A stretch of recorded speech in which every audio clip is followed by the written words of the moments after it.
Nossa, aí você tocou num ponto muito importante e eu queria ouvir a Zé um pouco disso, que é a parte do acolhimento. Então, se a gente faz essa identificação, tendo acolhimento, porque como ministra também, ouvindo as histórias, muitas vezes a própria família não acolhe aquela pessoa que passou por uma situação de abuso. Não é assim, Zê?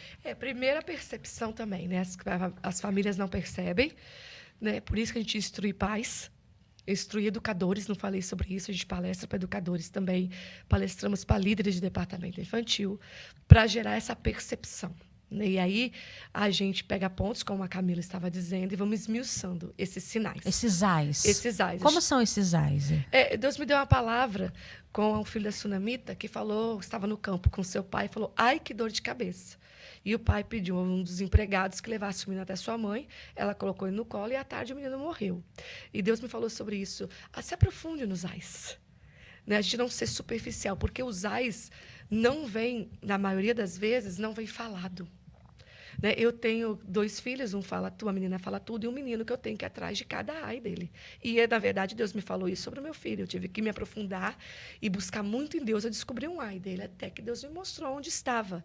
Porque meu filho não é um menino reservado, de poucas palavras, que é difícil tirar as coisas dele.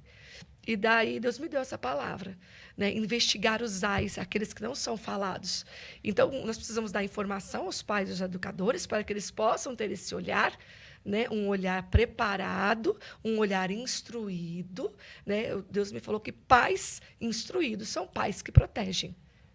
Então, como que eu vou ser uma mãe que protege se eu não tenho instrução de como perceber? E se eu não percebo, eu fico superficial. Um dos meus chamados é tirar pais educadores da superficialidade e ter um olhar amadurecido, informado, para que possa perceber sinais nas crianças. Se não houver percepção dos sinais, não vai ter acolhimento, porque a maioria das pessoas que passam por isso mesmo na infância não falam. Aí tá bom, uma vez percebido, precisa haver, então, um acolhimento. O que eu ensino muito, eu não vou aqui esmiuçar, né? A gente tem muito assunto para falar, mas o que eu ensino muito é tomar cuidado para que no susto, ou o pai, o adulto, ficar tão afoito em querer descobrir algo e não perder a oportunidade de descobrir. Então, se você vai com muita... Né, você vai abordar uma criança de uma forma muito assim, como assim? O que você falou? Não interromper a fala, né? Não, porque a hora que criança flui vai a travar. Ela pode travar, já fica ali, já percebe que a mãe está alterada. Você muda o olhar. O meu filho, se eu mudar o olhar, ele pensa que vai falar. Nossa. É do temperamento dele. A minha menina não, segue falando. Ele não, se eu mudar o olhar, ele pensa, ele para.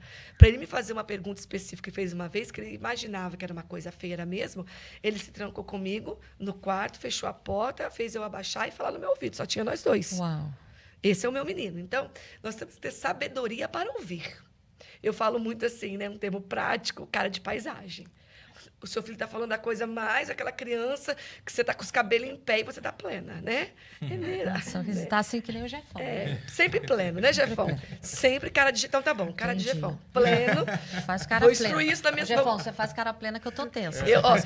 Se eu cobrasse por palestras, eu ia falar que você agora ia precisar me cobrar um percentual, que eu vou falar, faça cara de Jefão. Olha, é o merchan do Jefão. Merchan do Jefão. Mas como é tudo gratuito, que Deus me falou para eu instruir quem não pode pagar, e eu acho super certo. Todo o projeto, toda a palestra, tudo isso é gratuito. Tem que ser instrução de Deus. E eu acho certo pagar por conhecimento, eu adquiro conhecimento, acho justo. Mas esse assunto, Deus falou para mim que teria que chegar a quem não pode pagar. É um assunto que não pode ficar restrito, porque acesse informação, para que o acesso à informação seja através de ter uma condição financeira para custear aquilo. É um assunto que tem que chegar em todos os lugares, em todas as classes sociais, em toda criança. Esse assunto, essa revista, não pode ser um produto que só crianças que têm recursos vão acessar. Não pode. Deus então, eu tenho que dar, como diz, eu tenho que dar meus pulos, como diz Taubatiano, nós de Taubaté, eu tenho que, né, tenho que ir atrás de patrocínio, mas eu não posso cobrar por essa revista, senão essa revista vai estar restrito a um nicho, e não é essa a proposta de Deus nesse projeto. E se a gente falava no início que as situações de vulnerabilidade, elas implicam nas condições sociais, financeiras, são circunstâncias limitantes, então o projeto vai chegar nesses lugares. Isso, né? Esse mal não atinge só uma classe da sociedade. Não é isso, né? Mas ele está muito mais Ele é muito Comparece mais. comparece mais e ele fica muito Incide. mais oculto nessa classe da sociedade. Eu acredito que também essa classe também tem mais dificuldade de tratar Tem o problema depois. menos que já- informação, menos acolhimento. Acesso a tratamentos também, né? Não tem acesso a Psicólogos. psicólogos. E outra coisa também, os ambientes familiares que propiciam algumas coisas. Então, por exemplo, casa com 4 ou 5 filhos, uma criança, os outros adolescentes, todos dividindo um único quarto. O único quarto, uma única cama, né, Zé? É onde mais tem acontecido. Por isso que a pandemia aflorou muito esse assunto, por isso. As famílias enfiadas, né, todas muito tempo dentro de casa, em ambientes muito pequenos, dividindo quarto, dividindo cama, tudo muito propício. Então, um adolescente numa fase de descoberta que já foi abusado na sua infância. Dormindo junto com a irmãzinha mais nova que está entrando na puberdade. Uau. Né? É um ambiente muito propício. E aí denuncia para quem? Aí reclama com quem? Busca ajuda aonde? E os próprios pais querem defender ali, Pra proteger tem os filhos, né? exatamente. Eu acompanhei muitos casos assim, entre irmãos. É bem delicado de tratar. E a gente está falando também de uma família que precisa de apoio. Porque uma mãe também, vamos colocar que é uma condição comum. Infelizmente, é um fato comum, que é quando o pai abusa. E essa mãe, muitas vezes, é uma dependente financeira desse pai. Exatamente. Ela é uma dependente ali, né, no contexto familiar. E aí, como esse apoio a essa mãe também, né? Essa mãe também precisa ser ouvida, ser escutada, porque como eu vou conduzir isso? Foi negligência minha? Porque vem uma culpa, porque a culpa, ela permeia o abusado, a pessoa que passa por essa violência que invade o psiquismo, dilacera o ser humano, né, em todas as suas... fragmenta. Uma vez eu vi uma médica dizendo, ela falou assim, sequestra, né, a criança das fases. Sequestra a infância, né? Sequestra a infância, Porque sequestra a sequestra a pureza, adolescência. É como se você pudesse tomar 2 gotas de água. E aí eu pego esse copo de água e faço você tomar todo de uma vez. Então, o próprio psiquismo não tem, o cérebro não tem a capacidade de lidar com esse transbordar. E isso influencia, então, a identidade da pessoa. Totalmente. Até uma vida adulta. Até Isso uma vida adulta. vai mexer na identidade dela. Sim, porque esses comportamentos, eles comparecem muito na vida adulta. Eu tenho ali, né, sugestivamente, não são fatos assim isolados, mas eu tenho uma predisposição maior a me tornar mais ansioso, a me tornar, sim, depressivo, a passar, às vezes, no momento, mas depois, por um TEPT, que é um transtorno, né, de estresse pós-traumático. Então, várias coisas, até mesmo ter um transtorno de humor, um transtorno dentro ali da questão da ansiedade mesmo. Eu me torno um adulto comprometido nas minhas relações. Eu não sei me relacionar. Porque a minha relação com o outro, eu fui violada, eu fui invadida. Entraram, né, dentro da minha intimidade. Violaram a minha intimidade. Isso, eu não sei me aproximar das pessoas. O toque, né, a palavra que Zé trouxe, eu não sei ser tocada. Eu já participei, às vezes, em momentos de atendimento, aqui mesmo na cura interior, e a gente tem até cuidado quando está lidando com isso, de fazer isso aqui, ó. De você colocar para dar um apoio emocional, para fazer um acolhimento ali, você tem que ter cuidado. Às vezes a pessoa, ela dá Porque remete àquele lugar Total. do Um toque. dos pontos para você lidar, cuidar e acolher, se você não é uma mãe, obviamente, de uma vítima de abuso, é você se resguardar de um toque até que a pessoa te dê um sinal de que ela quer ser tocada por você. Uma vez eu vi você falando, Zé, até da surpresa, né? Nossa, eu fiquei surpresa com isso. Já percebeu gente que fala assim, olha, não gosto de surpresa. Não vem me fazer uma festa E surpresa. acha que é temperamento. E acha que é um temperamento, é um jeito. Eu achei incrível você falar Isso é disso. muito comum. É. Sim. Por que não gosta de Faça surpresa? tudo, mas não me faça uma surpresa. Exatamente. Por quê? Porque num dado momento foi surpreendido. Por algo terrível. Por algo. A palavra surpresa, aquele efeito da surpresa, ativa algo A dentro surpresa dela. daquela visita à noite, a surpresa daquele... Meu Daquela Deus. brincadeira inocente, surpreendentemente, algo inesperado aconteceu e esse algo é muito ruim.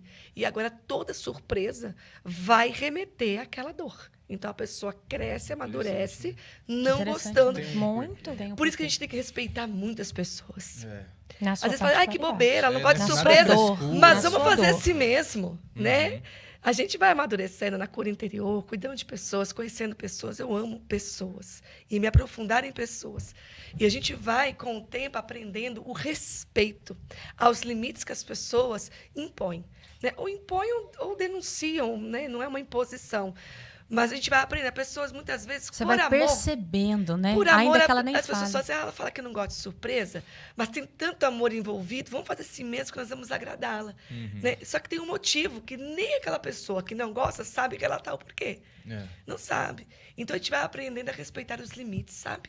Exatamente. E como a criança, isso que a Zé está trazendo é importante, porque como a criança, ela não sabe lidar com esse excesso.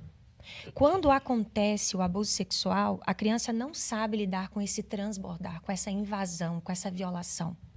Ela, por algum momento, ela vai se sentir extremamente perdida. E principalmente, gente, quando acontece, é um assunto delicado, mas quando acontece uma reação fisiológica. Quando a criança sente, dependendo da idade, uma determinada excitação. Isso faz com que a culpa... Porque ali eu estou me satisfazendo de uma coisa que é horrível para mim. Ela aprende algo prazeroso, de um jeito errado, mas prazeroso. Exatamente. E ela não sabe lidar. E ela acha que ela já está compactuando com aquilo. Sendo que ela não sabe que se eu fizer uma cosquinha aqui, ela vai sentir a cosquinha. Então, se eu fiz uma cosquinha nela, ela está sentindo a cosquinha. É uma reação fisiológica do próprio corpo, de um estímulo inadequado, extremamente inadequado, né, que viola, que dilacera a pessoa, que só intensifica ali o trauma. E principalmente em relação à questão também dos meninos, né? Porque isso futuramente pode ocorrer muitos problemas na sexualidade mesmo, até mesmo de disfunção erétil, de não saber lidar depois com as questões sexuais. Eu tenho uma aversão ao sexo oposto, porque quando eu sou abusado, por exemplo, já vi casos de abusos pela própria mãe, né? A criança ia dormir. E no momento que ela dividia a cama com a mãe, ela era abusada pela mãe.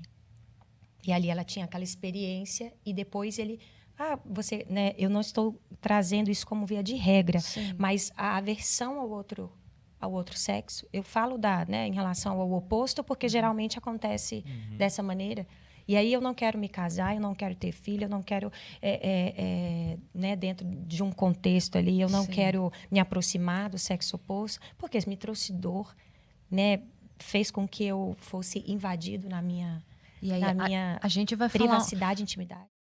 Kiko, mano Jefão, tu não se esquece, de 15 em 15 dias tem na mesa podcast. Se você não acompanha, eu vou aqui pra te falar. Corre logo, meu parceiro, no canal do Efatá.